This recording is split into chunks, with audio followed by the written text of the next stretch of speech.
जब इन कंपनियों को ये कहा जाता है कि इंजन भारत में बनाओ, तो वो कहते हैं वो नहीं बनाएंगे, क्योंकि वो बनाएंगे तो रोजगार भारत के लोगों को मिलेगा, उनको रोजगार अपने देश के लोगों को देना है। तो जैसे मोटरसाइकिल वगैरह का इंजन सीधे इंपोर्ट करके आता है, इसी तरह से बड़ी बड़ी कारों के इंजन विदेशों से सीधे इंपोर्ट होके आते हैं, ट्रकों के इंजन सीधे इंपोर्ट होके आते हैं, बसों के इंजन इंपोर्ट होके आते हैं। भारत में तो सिर्फ फिट करके उसको बेचना शुरू कर देते हैं। तो टेक्नोलॉजी में कुछ 10% हिस्सा है जहां पर वो कोलैबोरेशन में काम करते हैं, लेकिन वहां भी वो टेक्नोलॉजी ट्रांसफर नहीं करते हैं, अपने देश से बनी बनाई मशीनें लाकर भारत में फिट करके बेचते। और एक हिस्सा है भारत का जो सबसे महत्व का हिस्सा है, जिसको हाईटेक कहा जाता है, उच्च तकनीकी कहा जाता है, उसमें कभी कोई विदेशी कंपनी इस देश में नहीं आती। मैं आपको नाम लेके बताऊं, सैटेलाइट बनाना हाई टेक्नोलॉजी का काम है, बहुत कठिन टेक्नोलॉजी होती है, बहुत क्लिष्ट टेक्नोलॉजी होती है, बहुत कॉम्प्लिकेटेड होती है। सैटेलाइट बनाना आसान काम नहीं है, लेकिन सैटेलाइट बनाने के लिए आज तक इस देश में कोई विदेशी कंपनी नहीं आई। आपको सुनकर हैरानी होगी, भारत देश ने अपना सबसे पहला सैटेलाइट 1975 के साल में छोड़ा था, जिसका नाम था आर्यभट्ट। तो आर्यभट्ट 1975 में हमने अंतरिक्ष में छोड़ा, और उसके बाद हमारे 20 सैटेलाइट अंतरिक्ष में गए हैं, और अभी लेटेस्ट हम तो दूसरे देशों के सैटेलाइट भी अंतरिक्ष में छोड़ने लगे हैं। इतनी तकनीकी का विकास इस देश में हुआ है, ये संपूर्ण स्वदेशी पद्धति से हुआ है, स्वदेशी के सिद्धांत पर हुआ है और स्वदेशी आंदोलन की भावना के आधार पर हुआ है। इसमें वैज्ञानिकों ने काम किया है वो स्वदेशी, इसमें जो तकनीकी इस्तेमाल हुई है वो स्वदेशी, इसमें जो कच्चा माल इस्तेमाल हुआ है वो स्वदेशी, इसमें जो टेक्नीशियन लगे हैं, जो मैकेनिक लोग लगे हैं, वो सब स्वदेशी। इनको छोड़ने के लिए अंतरिक्ष में जो काम हुआ है वो भी हमारी प्रयोगशालाएं स्वदेशी, इनके नियंत्रण का काम होता है वो भी प्रयोगशालाएं स्वदेशी। तो ये सारा कुछ स्वदेशी के सिद्धांत पर आधारित है सैटेलाइट के क्षेत्र में हमारा काम। और आपको मालूम है, अब सैटेलाइट छोड़ने के क्षेत्र में भारत अमेरिका, चीन, फ्रांस, ब्रिटेन के बाद 5वें नंबर का देश हो गया है। एक ज़माने में ये देश हमको चिढ़ाया करते थे कि भारत का सैटेलाइट अपने देश में से छोड़ने की अनुमति नहीं देते थे। बहुत बार ऐसा होता था कि हम सैटेलाइट बनाते थे, दूसरे देशों से छोड़ने के लिए जाते थे, लेकिन वो नहीं मानते थे। अब तो हमने अपने देश में ऐसे स्टेशन विकसित किए हैं। श्रीहरिकोटा ऐसा ही इस देश का बड़ा विशेष केंद्र है, जहाँ से हम अंतरिक्ष में रॉकेट छोड़ते हैं, सैटेलाइट लेके जाते हैं, और दूसरे देशों के सैटेलाइट भी हमारे रॉकेट लॉन्चर से हम छोड़कर आते हैं। इतनी तरक्की और इतना विकास इस देश में हुआ पिछले 30 वर्ष में, तो सिर्फ स्वदेशी की ताकत और स्वदेशी के सिद्धांत पर हुआ है। एक और उदाहरण देता हूं, मिसाइल बनाने की जो टेक्नोलॉजी है ये संपूर्ण स्वदेशी है, भारत में विकसित हुई है। आज से 30 साल पहले भारत के पास कोई मिसाइल नहीं थी अपनी, हम विदेशी मिसाइलों पर निर्भर थे, या तो रूस की मिसाइल हमें मिले या अमेरिका हमको दे। लेकिन 30 साल से इस देश के वैज्ञानिकों ने, विशेष रूप से डीआरडीओ के वैज्ञानिकों ने रात दिन मेहनत और परिश्रम करके मिसाइल बनाने की स्वदेशी तकनीकी विकसित की। हमने 100 किलोमीटर की मार करने वाली मिसाइल बनाई, फिर 200 की, फिर 500 की, फिर 1000 की, फिर 1500 की, अभी 2000 की, अभी 2500 की, और अब 5000 किलोमीटर की मार करने वाली मिसाइल इस देश में विकसित हो गई। और जिन वैज्ञानिकों ने ये पराक्रम किया है, जिन वैज्ञानिकों ने ये परिश्रम किया है, वो सारे वैज्ञानिक बधाई के पात्र हैं। उनका हम सबको बहुत सम्मान करना चाहिए कि विदेशों से बिना एक पैसे की तकनीकी लिए हुए संपूर्ण स्वदेशी और भारतीय तकनीकी पद्धति से उन्होंने मिसाइलें बनाकर दुनिया के सामने एक आदर्श प्रस्तुत किया। जिन वैज्ञानिकों ने ये सारा पराक्रम किया, सारा परिश्रम किया, महत्व की बात उनके बारे में जो ये है कि वो सब यहीं पैदा हुए, यहीं बढ़े, यहीं पढ़े और यहीं रिसर्च किया, और इतना ऊंचा उन्होंने स्थान दुनिया के सामने भारत का स्थित करवा दिया। आप जानते हैं डॉक्टर एपीजे अब्दुल कलाम हमारे देश के मिसाइल का जो प्रोजेक्ट चला उसके पितामह माने जाते हैं। हिंदुस्तान के मिसाइल की तकनीक का इतना ज़्यादा स्वदेशी विकास हुआ डॉक्टर अब्दुल कलाम जैसे वैज्ञानिकों की रात दिन मेहनत और परिश्रम का है। और एक तीसरा उदाहरण देता हूँ, आज से 50 साल पहले तक सारी दुनिया भारत का नाम लेके चिढ़ाती थी कि भारत के पास कोई परमाणु बम नहीं और परमाणु बम हो भी नहीं सकता है। भारत के एक वैज्ञानिक को ये बात तीर की तरह से चुभती थी, उनका नाम था डॉक्टर भाभा, होमी जहांगीर भाभा।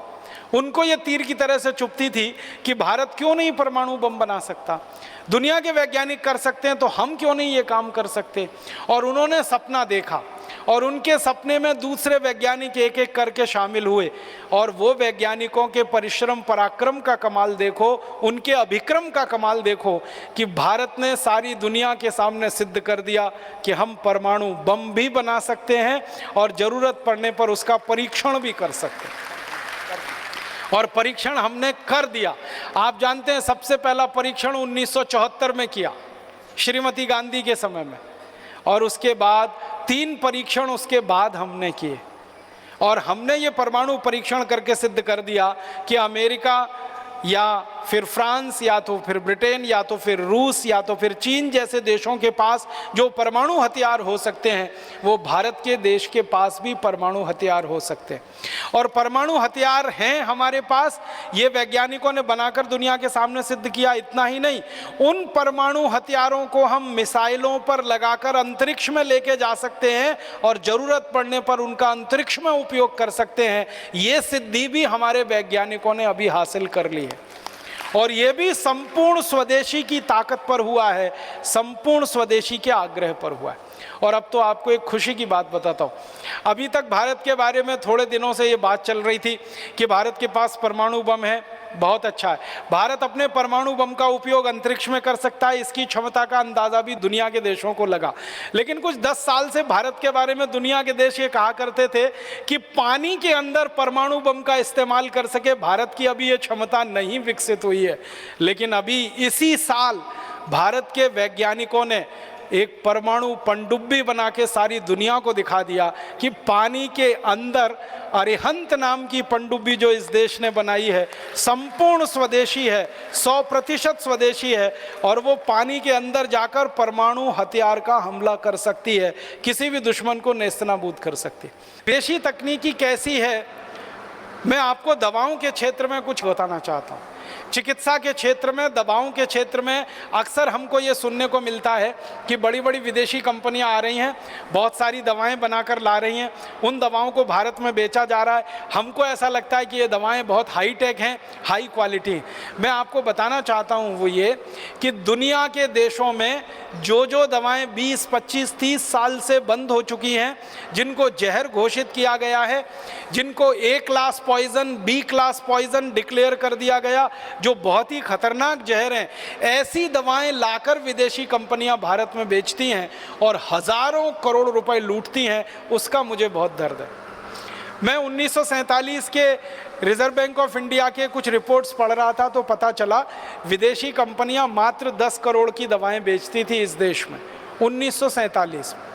अब 2009 आ गया तो विदेशी कंपनियों की दवाएं जो उनके वाइट मनी में हैं, उनकी बैलेंस शीट में है और उन्होंने जो अपने आंकड़े दिए हैं वो 70,000 करोड़ के हैं।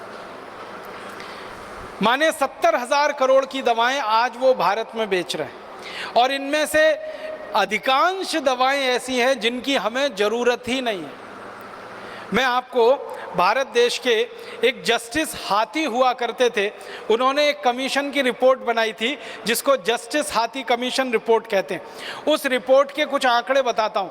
उन्होंने बताया हिंदुस्तान के सारे बड़े बड़े डॉक्टर और वैज्ञानिकों की और भारत के कुछ विधि विशेषज्ञों की, कानून के जानकारों की एक समिति बनी थी। उस समिति ने अपनी रिपोर्ट दी जिसके अध्यक्ष थे जस्टिस हाथी। उन्होंने बताया कि भारत में जितनी बीमारियाँ हैं उन सारी बीमारियों को ठीक करने के लिए एलोपैथी की मात्र 117 दवाओं की ज़रूरत है, मात्र 117। लेकिन मुझे दुख है ये कहते हुए कि हमारे देश में इस समय एलोपैथी की 84,000 दवाएं बिक रही हैं, ज़रूरत सिर्फ 117 दवाओं की है। कितना बड़ा अत्याचार और अन्याय इस देश पर हो रहा है। वर्ल्ड हेल्थ ऑर्गेनाइजेशन के बारे में भी बात करता हूं। WHO कहता है कि भारत की सभी बीमारियों का इलाज करने के लिए 250 अधिक से अधिक दवाओं की ज़रूरत है, कम से कम 117, अधिक से अधिक 250, और इस देश में 84,000 दवाओं के फॉर्मुलेशन बिक रहे हैं जो बिल्कुल बेकार हैं, आपके किसी काम के ही नहीं है। आपको मालूम ही नहीं है कि जो दवा आप खा रहे हैं किसी डॉक्टर के प्रेस्क्रिप्शन पर लिखी हुई, वो दवा आपके काम ही नहीं आने वाली है। और इससे भी ज़्यादा दुख और अफसोस है कि जो काम नहीं आए दवा, वहाँ तक तो समझ में आता है, जो दवा आपके शरीर को हानि पहुँचाए, दुष्परिणाम करे, ऐसी खतरनाक दवाएं भी हम खा रहे हैं इन विदेशी कंपनियों के द्वारा जो बेची जा रही। कुछ दवाओं के नाम लेके बताता हूँ। दवाओं की संख्या अब तक जो हमारे पास आ पाई है, हमने अभी तक 5,000 दवाओं को लिस्ट किया है। 5,000 हैं, 84,000, ध्यान रखिएगा, 84,000 दवाएं बाजार में हैं। इनमें से सिर्फ 117 काम की हैं, बाकी सब बेकार हैं। जो बेकार की दवाएं हैं उनमें से 5,000 को अभी तक लिस्ट कर पाए हैं, सूची बना पाए हैं। उनमें से कुछ प्रमुख दवाओं के नाम मैं लेना चाहता हूं, जिन्हें अक्सर हम खरीद कर खाते रहते हैं, और वो दुनिया के कितने देशों में बंद हैं और वो हमारे शरीर को कितना नुकसान पहुंचाती हैं। एक दवा है जो बहुत ज़्यादा इस देश में इस्तेमाल होती है, ऑक्सीफन बूटाजोन। एक दवा है फिनाइल बूटाजोन। एक दवा है उसका नाम है एक्टिमाल। एक दवा है उसका नाम है एल्जीरियल। एक दवा है उसका नाम है बूटा कार्डिडान। एक दवा है बूटा प्रॉक्सीवॉन। ये 7 दवाएं हैं जो ब्रिटेन में, पश्चिमी जर्मनी में, फ्रांस में, इटली में, फिनलैंड में, अमेरिका में, ऑस्ट्रेलिया में, न्यूजीलैंड में, मलेशिया में, इजराइल में, जॉर्डन में, और हमारे पड़ोसी बांग्लादेश में भी बंद है। बांग्लादेश में बंद हैं ये 7 दवाएं जिनके नाम मैंने, और 20 साल से बंद हैं, आज से नहीं 20 साल से बंद है। बांग्लादेश भी जिन दवाओं को बिकने नहीं देता अपने यहाँ, इजराइल जैसा देश बिकने नहीं देता, जॉर्डन जैसा देश बिकने नहीं देता, फिनलैंड में, ऑस्ट्रेलिया, न्यूजीलैंड में, मलेशिया में वो दवाएं नहीं बिकती, America, Japan, Italy, Sweden, Germany में कहीं नहीं बिकती, वो भारत में धड़ल्ले से बिक रही हैं ये 7 दवाएं। और इनके दुष्परिणाम क्या हैं? वैज्ञानिकों का कहना है कि इस दवा की थोड़ी सी खुराक, 3 या 4 खुराक ही काफ़ी है कि आपकी अंतड़ियों में घाव हो जाए। इन दवाओं को लेने से रक्त का कैंसर होने की पूरी संभावना होती है। और अब तक हिंदुस्तान में 15,000 से ज़्यादा लोगों की मौत हो चुकी है इन दवाओं को खा के। लेकिन ये दवाएं धड़ल्ले से बिक रही हैं, विदेशी कंपनियों के नीचे बेची जा रही हैं। इसी तरह से मैं और बताता हूँ। एक दवा है